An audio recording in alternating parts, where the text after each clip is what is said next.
Audio Jungle.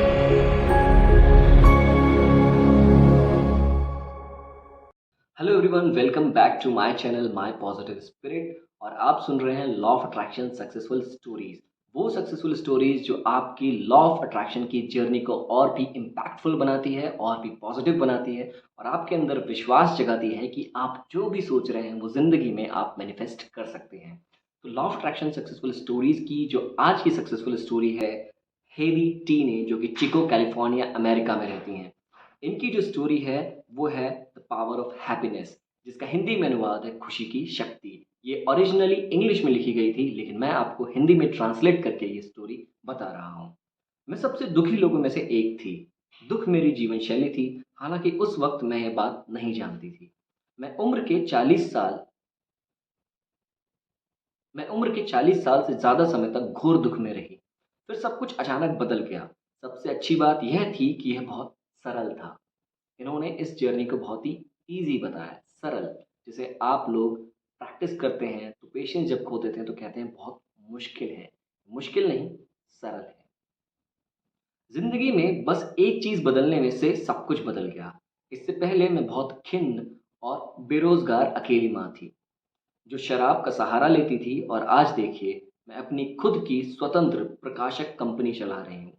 जो इंसान एक समय में एकदम दिवालिया था, बेरोज़गार था, और उसके साथ-साथ उसे अपनी जो बच्चे हैं उन्हें भी अफ़ोर्ड करना था, उनके पास पैसे नहीं थे, वो नशे का सहारा ले रही थी, और अपनी जर्नी में उन्होंने अपने आप को एक कंपनी का ओनर बनाया।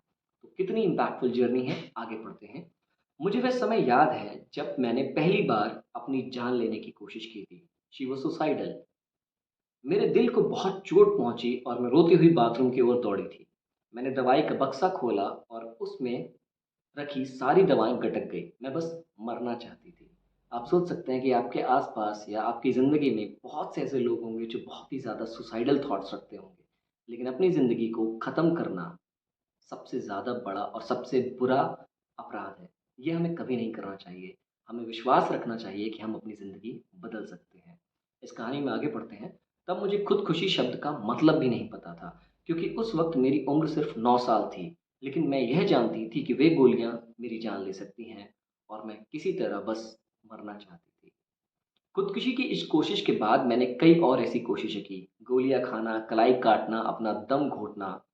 अडल्ट एज में मैंने एक बार फिर अपनी कनपटी पर रिवॉल्वर रख लिया था, लेकिन मेरे मम्मी-डैडी जल्दी घर लौट आए, इसलिए मैं रिवॉल्वर उनके अलमारी में वापस फेंक कर अपने कमरे में भाग गई।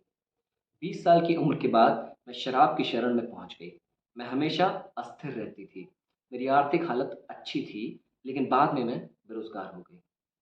यहाँ तक कि नीलामी में मेरा घर भी चला गया। मैं गंभीर पीठ के दर्द के कारण अक्सर छुट्टियाँ लेती थी, और मुझे स्तन कैंसर हो गया, और ये तो फिर भी अच्छा समय था। मतलब इतनी सारी बुराइयाँ, इतने सारा बुरा वक़्त, उसको भी मतलब आप सोच सकते हैं कि कितना ज़्यादा एक ट्रॉमेटिक लाइफ़ किसी इंसान ने जी है, क्योंकि उसे इतनी बुरी चीज़ों को भी ये कहना पड़ रहा है कि ये तो फिर भी अच्छा था। देख रहे हैं आप?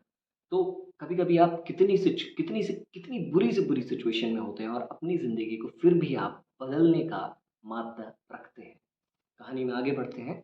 फिर 2 साल पहले मैंने आखिरकार निर्णय ले लिया कि मैं अपने सपने का पीछा करूँगी और मनोवैज्ञानिक साहित्य की लेखिका बनूँगी।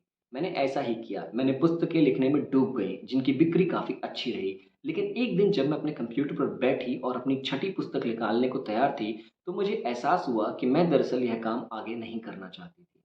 मैं थकी और दुखी थी। मैंने लेखिका बनने का सपना साकार करने के लिए बहुत मेहनत की थी। एक अपने आप में एक चैलेंज होता है किसी एक बुक को लिखना। आप 6 बुक्स लिखते हो इतनी ट्रॉमेटिक लाइफ़ के बाद, फिर भी आपको कहीं न कहीं आफ्टर थॉट्स आते हैं कि ये चीज़ हम जो कर रहे हैं वो सही है या नहीं। यानी कि ज़िंदगी में कभी-कभी जब हमारा विचारों पर कंट्रोल नहीं होता, जब हम सोचते हैं कि विचार हमारे कंट्रोल में नहीं है और जो भी हो रहा है, वो अपने आप हो रहा है, यानी कि हमारे कंट्रोल में कोई भी स्थिति नहीं है। जब ये ख़्याल आते हैं, तो कभी-कभी ज़िंदगी किसी न किसी भंवर में फँस जाती है। तो इसी भँवर को, इसी कहानी को और आगे बढ़कर देखते हैं। मैं थकी हुई थी और दुखी थी। मैंने लेखिका बनने के सपने को साकार करने के लिए बहुत मेहनत की थी। लेकिन अब मैं दोबारा भावनात्मक रसातल में पहुँच गई थी। मुझे इस पर यकीन नहीं हुआ और मैं बहुत गहरे डिप्रेशन में चली गई। मैं बहुत सोती थी, पीती थी और बेजान महसूस करती थी। मैं संसार के साथ अच्छा बर्ताव करने की भरसक कोशिश की, लेकिन दरअसल मैं इससे अलग-थलग महसूस करती थी। मैं 2 लड़कियों की अकेली माँ थी, इसलिए खुदकुशी करने का सवाल नहीं उठता था। जब वो बच्ची थी या जब वो टीनेज में थी, तब उनके मन में हमेशा सुसाइडल थॉट्स चलते थे और जब अब वो अपने अडल्टहुड में आ गए, अब जब वो पेरेंट हैं, तब उनके मन में ये है कि वो अपनी जान नहीं ले सकते, but the life is same for her. वो अपनी जान इसलिए नहीं ले सकते क्योंकि उन्हें बच्चे पालने हैं। उन्हें उन वो एक माँ है, तो अगर वो मर जाएँगी तो उसके बाद उन बच्चों का क्या होगा? ये उनका थॉट प्रोसेस है। इसको आगे बढ़ते हैं। मैं अपनी पूरी ताकत लगाकर ज़िंदगी में जूझती रही और अपने प्रियजनों को यह बताती रही जो वो सुनना चाहते थे, क्योंकि मैं हालात की सच्चाई नहीं समझती थी।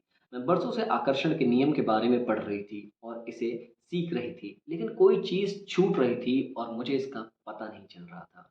कुछ सप्ताह बाद मैंने यह सोचा कि लेखिका बनने से मुझे मेरे जीवन में खुशी नहीं मिलेगी।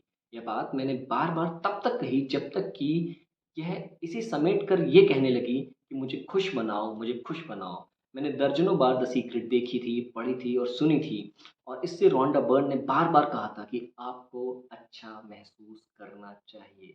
You have to feel good. आपको अच्छा महसूस करना चाहिए। फिर बात मुझे समझ में आ गई। अगर मैं किसी चीज़ का पीछा करती थी, तो मैं दरअसल वह चीज़ नहीं पाना चाहती थी, बल्कि खुशी पाना चाहती थी, अच्छा महसूस करना चाहती थी। इसका क्या मतलब था? क्या मतलब है अच्छे होने का? मुझे एहसास हुआ कि मैंने खुश होना कभी सीखा ही नहीं था। बेशक मेरे जीवन में खुशी के पल रहे थे, लेकिन खुशी का लंबा दौर नहीं रहा था। मैं इसके पीछे दौड़ रही थी, लेकिन मुझे इसका एहसास तक नहीं था। उसी पल मैंने यह सीखने का निर्णय लिया कि खुश कैसे बना जाए और एकमात्र व्यक्ति जो मुझे ये सिखा सकता था, वो मैं थी। मैंने उन 10 चीज़ों की सूची बनाई, जिसने मुझे सच्ची खुशी मिलती थी। फिर मैं इन्हें हर दिन अपने जीवन में शामिल करने का निर्णय लिया, लेकिन ज़िंदगी की व्यस्तताएँ बीच में आ गईं और मैं ऐसा नहीं कर पाई। मगर फिर भी मैं हर सुबह अपनी लिस्ट देखती थी, इन चीज़ों के करने के बारे में सोचती थी, हालाँकि यह सिर्फ़ मेरे दिमाग में होता था। और जानते हैं क्या हुआ? मैं खुश महसूस करने लगी। मैं हर सुबह उन चीज़ों की कल्पना करने और उनके बारे में सोचते रहने से मुझे खुशी मिलती थी। इस तरह आखिरकार मैंने खुश होना सीख लिया। जब मैंने अपने मन और शरीर को खुश रखने का तरीका सीखा, तो ज़्यादा सुखद चीज़ें सामने आने लगीं। चूँकि मैं खुश महसूस करती थी, इसलिए स्वाभाविक रूप से मेरे जीवन में ज़्यादा सुखद चीज़ें प्रकट होने लगीं। आपके जो माइंड होता है ना, जैसा आप सोच रहे होते हो, वैसी चीज़ें आपके सामने आने लगती हैं। अगर आप बहुत अच्छा सोच रहे हो, तो आपकी लाइफ़ में अच्छी चीज़ें आने लगेंगी और अगर आप बहुत खराब सोच रहे हो, तो आपकी ज़िंदगी में खराब चीज़ें अपने आप आने लगेंगी, खराब सिचुएशंस आने लगेंगे, खराब सर्कमस्टेंसेस आने लगेंगे, यहाँ तक कि खराब लोग भी आने लगेंगे। तो इट्स बेटर कि आप अच्छा सोचें, पॉज़िटिव सोचें, अपने बारे में बहुत ही अच्छा सोचें। काश! मैं अतीत में जाकर 9 साल की उम्र में खुद को बता पाती, तुम्हें अपने दिल का दर्द दूर करने के लिए गोलियाँ लेने की ज़रूरत नहीं है। You don't need medicine to cure your heart. तुम इन भीषण भावनाओं को दूर भगा सकती हो। तुम्हें तो बस खुशी की सूची बनानी है और इससे ज़्यादा कुछ नहीं करना और सब कुछ ठीक हो जाएगा। ये ठीक से भी ज़्यादा होगा, ये बेहतरीन होगा, ये अमेज़िंग होगा, लेकिन मैं लौट नहीं सकती थी। अब तो मैं बस यह कह सकती हूँ कि अपनी कहानी दूसरों को बताऊँ और उनसे कहूँ कि 40 साल से ज़्यादा समय तक दुःख झेलने के बाद मेरी ज़िंदगी बदल गई। जब मैं अपनी खुशी के सृजन में सक्रिय भूमिका निभाई और बाकी का काम आकर्षण के नियम को दे दिया, मैंने जो दुःख झेला है, अगर वह संसार तक यह संदेश पहुँचाने के लिए कि झेलना पड़ेगा, तो ये सार्थक है। खुशी अनुभव करें, हैप्पीनेस फ़ील करें, अभी अपने आप को अच्छा महसूस कराएँ अभी। आपको बस ये एक ही चीज़ करनी है और अगर आप इस पुस्तक में सिर्फ़ यह एक चीज़ ग्रहण कर लेते हैं, तो आपने द सीक्रेट के सबसे बड़े सत्य को ग्रहण कर लिया है। आपने ये स्टोरी सुनी, इस स्टोरी में सबसे अमेज़िंग बातें जो सीखने के लिए है ना, वो 2 बातें हैं।